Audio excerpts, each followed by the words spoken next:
मंदिराचं दर्शन घेतलं पद्मावती देवीचं आणि बाजूला उभ्या राहिल्या.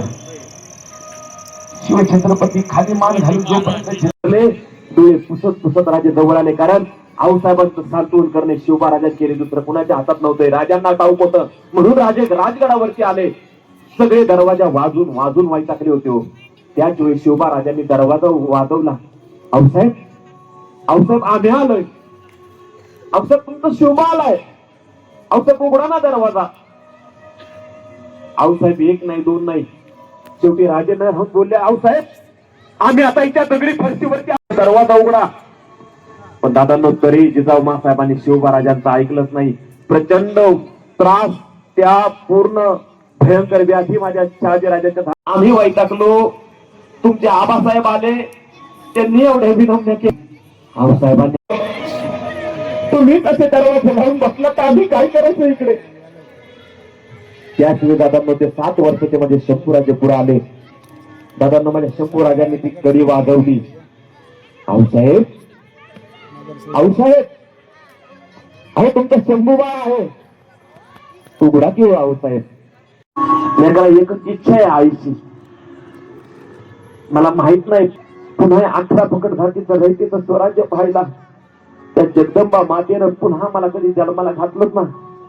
शिवबा पुन्हा आमच्या पोटी जन्माला याल. याला आमच्या पोटी पुन्हा जन्माला. कडकडून राजाची मिठी मारली. आमचं जिथं जिथं जिजाऊ असतील तिथं तिथं शिवाजी राजे असतील आणि जिथं जिथं शिवाजी राजे असतील तिथं तिथं मासाहेब जिजाऊ असतील. वचन कडकडून मिठी मारली. दादांनो राज्याभिषेक सोहळा झाला आणि तो राज्याभिषेक सोहळा झालेला असताना दादांनो या माऊलींना आधी आज ट्रेंड आलाय सगळीकडे त्या मोबाईलमुळे. रोज सोमवार आला की महादेवाचे फोटो टाकलेच पाहिजे. रोज काय काय आलं तर ते स्टेटसला टाकलंच पाहिजे. नवरात्र आलं की रोज 9 रंगाच्या साड्या. मला सांगा माझ्या जिजाऊ मासाहेब जर नवरात्राच्या काळात दुर्गा माता दौड सोडून जर या 9 रंगाची साडी नेसत बसली असती इथं बसता आला असतं आपल्याला. कपाळावरती कुंकू राहिलं असतं आपल्या ओठावरती मिशा. मी इथं राकेश शिंदे हे नाव सुद्धा मला सांगता आलं नसतं दादांनो. इतकी भयानक परिस्थिती आली असती. म्हणून सोशल मीडियाचे जग हे मला मान्य आहे. फक्त त्या सोशल मीडियाच्या जगातून स्वतःला थोडं सांभाळा. ट्रेंडचा जमाना आला की मध्ये मध्ये ते एआयचं सुद्धा आलं होतं. लोक लगेच आमच्या स्त्रिया एखादा काही ट्रेंड अरे तुमचं आमचं नातं काय. जय जिजाऊ जय शिवराय. अरे तुमचं आमचं नातं काय. जय जिजाऊ जय शिवराय. जय श्रीराम जय श्रीराम. धन्यवाद. दादा तुम्हाला शिरूर नगर परिषदेच्या वतीने पहिल्यांदा नमस्कार.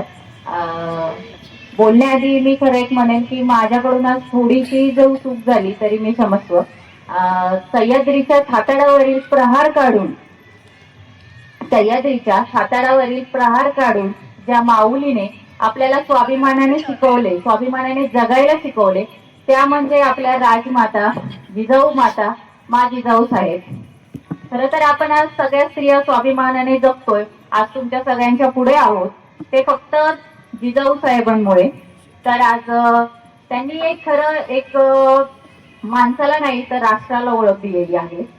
तसंच आज 12 जानेवारी राजमाता जिजाऊंची जयंती तसेच स्वामी विवेकानंदजींची जयंती. या निमित्ताने एकच संदेश देईल शिरूर नगरीच्या नगर परिषदेच्या वतीने. त्यांनी खरं तर फक्त छत्रपती शिवाजी महाराजांना नाही घडवले. त्या छत्रपती शिवाजी महाराजांच्या शिल्पकार होत्या. तसेच त्यांनी एक स्वराज्य घडवलं. आज त्यांचे संस्कार नसते तर आपल्याला महाराष्ट्र बघायलाच भेटला नसता. छत्रपती शिवाजी महाराज, छत्रपती संभाजी महाराज आज आपल्या ज्या आहेत ते फक्त जिजाऊंमुळे. तर एक बोलू इच्छिते की जिजाऊंनी एक संस्कार घडवले महिलांवर. तर त्या निमित्ताने एक सांगेल सगळ्यांना, जसं जिजाऊंनी स्त्रियांना स्वाभिमानाने जगायला शिकवले, त्यांनी गर्भसंस्कारच केलेले होते खरं तर. त्याच्यामुळे आपल्याला छत्रपती शिवाजी महाराज बघायला भेटले आणि त्यांचे नातू छत्रपती संभाजी महाराज बघायला भेटले. आणि नेहमी आपण सगळे पालक वर्ग मुलींना म्हणतो सातच्या आत घरात या. तर मी एक सांगेन की आजपासून फक्त मुलांनाही म्हणा सातच्या आत घरात या. कारण जेव्हा मुलं पण त्या टायमिंगवर घरात येतील तर मुली आपोआप सुरक्षित होतील. सगळ्यांना दादा तुम्ही म्हणले की आम्हाला स्त्रियांना वाटत नाहीये की छत्रपती शिवाजी महाराज घडो. आम्हाला कळकळीने वाटतं की आमच्या पोटी छत्रपती शिवाजी महाराज येऊ, छत्रपती संभाजी महाराज येऊ. पण त्यासाठी खरंच पालकांनी आणि सगळ्यांनी एक निश्चय केला पाहिजे की दोन्ही पहिले मुलांना, मुलींना, स्त्रीला, पुरुषाला एक समान वागणूक द्या.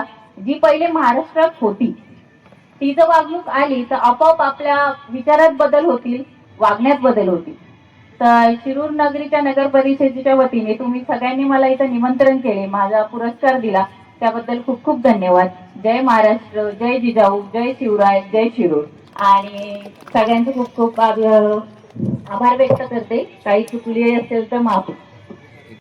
ते सर्व पोलीस कर्मचारी आणि आपले पोलीस स्टेशनचे PI केंद्रे साहेब तसेच नगरपालिकेच्या वतीने आपली जिजाऊ सृष्टी आहे जी आपली 7 ते 8 वर्षांपासूनची मागणी होती की नगर परिषदेने आणि प्रकाश धारीवाल यांनी आपल्याला जवळजवळ 30 ते 35 लाख रुपये स्वतःच्या वतीने निधी देऊन जिजाऊ सृष्टी या ठिकाणी उभारली आहे.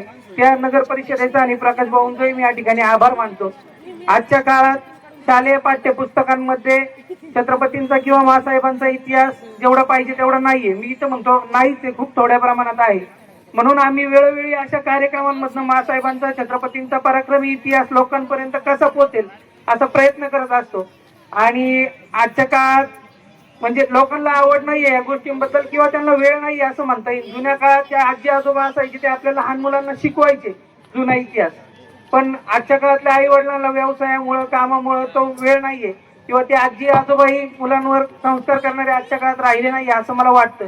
म्हणून आपण सर्वांना मी विनंती करतो की जो इतिहास विसरतो तो कधी आपलं भविष्य घडवू शकत नाही असं माझ्यासारख्या कार्यकर्त्याला वाटतं. म्हणून आपल्या पूर्वजांचा ऐतिहासिक पराक्रमी वारसा आपल्या मुलांपर्यंत पोहोचवण्याचा प्रयत्न करा.